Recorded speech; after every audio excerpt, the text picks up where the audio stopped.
Hello friends, welcome to my channel. आज मैं share करने को जाऊँ द अल्टीमेट खास्ता गजा रेसिपी। मिठा तो मार्केट रे आपण बहुत प्रकार पाइबे, किंतु ट्रेडिशनल मिठार टेस्ट टिके डिफरेंट। एई जेमती खास्ता गजा बाहरु खास्ता भितरु नरम एवं रस रे भरपूर एही सहज रेसिपी को थरे घरे बनैले बाजार रो गजा किनिबा को मन हेबो नाही। जे कोनोसी पर्वपर्वाणी पूजा किंबा गेस्ट आसिले एहा होची एकदम परफेक्ट मिठा। तो देरी न करी चलंतु स्टार्ट करबा आज रो सुपर टेस्टी खास्ता गजा रेसिपी। खास्ता गजा बनाया पई एठी मु गोटे बड़ थाली नेछि आ सेथिरे एई कप रे मापिकी 2 कप मैदा नेछि। तापरे एथिरे मु देइछि आधा छोटो चामच लूण, गोटे छोटो चामच पान मधुरी आ आधा छोटो चामच देइछि बेकिंग सोडा। तो फास्ट सब सुखिला जिनिस को हाथ रे एमती गोळेई नेबा। तापरे जेहेतु आमे खास्ता गजा बनाउछे से खास्ता देबा पई से सेम कप रे 1/4 देबा रिफाइंड ऑयल। आपण चाहिले एठी घी मेल्ट करी ऐड करि परिबे। एबे आमे ए ऑयल को मैदा सहित हाथ रे भलसे गोळेई नेबा।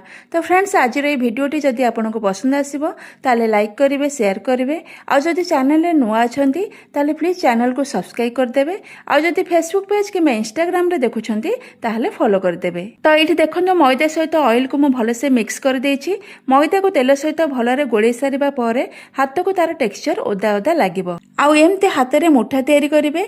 आउ से मुठा जदि एमते शेप रे तयारी हेउछि ताहले जानिबे जे मैदा रे ऑयल रो क्वांटिटी ठीक अछि। तापरे आवश्यक अनुसार पानी देई रोटी परोटा कला बेले आटा को आमे जेमती चकटे सेमिति न चकटिकी रफली चकटिकी गोटे डो बनै नेबे, जेमती आपण वीडियो रे देखुछंती। मो कहिबार अर्थ हला टाइट रे न चकटिकी जस्ट हल्का हल्का रे मैदा को एकाठी करके गोटे डो बनै नेबे। आउ आर टेक्सचर एठी देखंतु चारिपटु चिकन न होई फाटिला फाटिला भली अछि।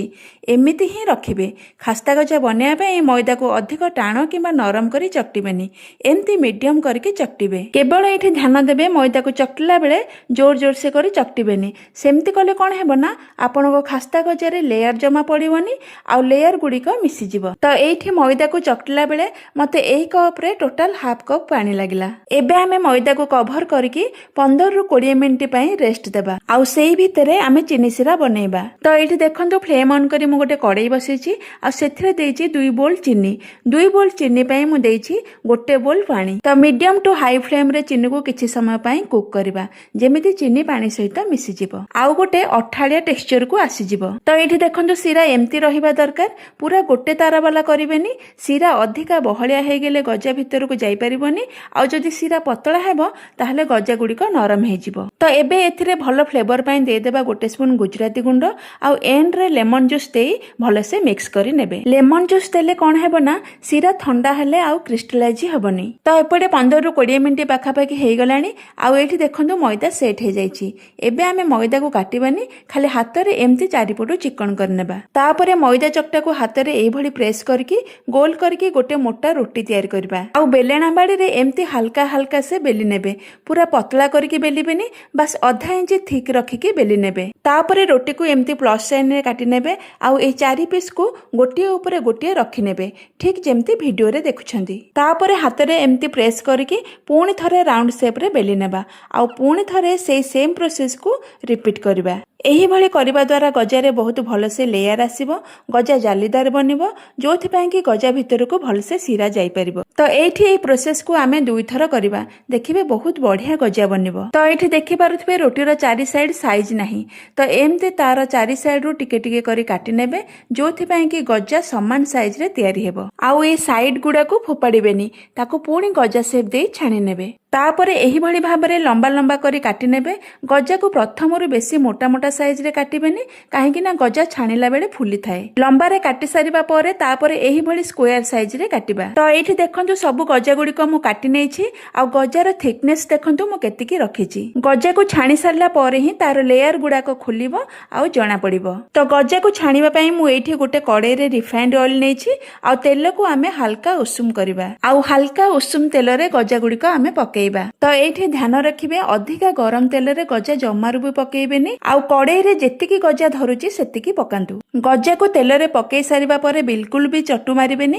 याकु टिके समय पई छाड़ी देबा, से जेमती ऑटोमेटिक तेल ऊपर को पळेई आसीबो। किछि समय फ्राई हे सारिबा परे एठी देखि पारुथिबे गजा गुडी को साइज रे बड़ हे जाईछि आ तेल रे भासुछि। केते बढ़िया लेयर मध्ये आसीछि। तापरे गजा गुडी को गोटी गोटी करी उल्टी देबा आ गजा गुडी को चारि साइड रो उल्टा पाल्टा करी फ्राई करि नेबा। गजा रे लाइट गोल्डन कलर आसीबा पर्यंत एकदम क्रिस्पी करके गजा गुडी को फ्राई करि नेबा। तो एठी गजा गुडी को भलो भाबरे फ्राई हे गलानी। एबे आमे याकु तेलरु छाणी नेबा आ संगे संगे चीनी सिरा रे पकेइबा। जेहेतु आमे फास्ट चीनी सिरा बनैथिले, गजा छाणीला भितरे जदि सिरा ठंडा हे जाइथिबो ताहाले सिरा को टिके हल्का उषुम करि नेबे। सिरा गरम थिबो आ गजा भी गरम थिबो, ताहाले जाय कि गजा भितरु को चीनी सिरा भलो भाबरे जाई परिबो। तो एठी सिरा को मु हल्का उषुम करथिली। एबे आमे गजा गुडी को सिरा रे पकेइ देबा। गजा को चीनी सिरा रे गोळी सारिबा परे याकु आमे 8-10 मिनिट रेस्ट रे छाडी देबा आ सेई भितरे बाकी गजा गुडी को छाणी नेबा।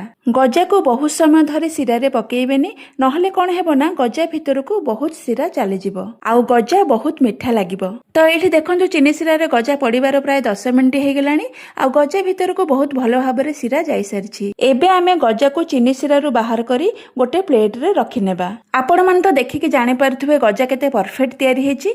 एमति तो गजा बनेबा अति सहज, किंतु मापरे जदि एपट सेपट हे जाय ना ताहाले खास्ता गजा भलो बनिबनी। गजा रे देखंतु केते सुंदर कलर आउ लेयर आसीछि। आउ गजा को मु भांगी की देखौछि, देखंतु भितरु केते जुसी हेछि। मु तो खाली कहि देले हेबनी, आपण निजे बनेले ही जानि परिबे। तो एही भली डेलिशियस खास्ता गजा घरे बनंतु आउ केमिति बनिला आपणक अनुभूति मो सहित शेयर करंतु।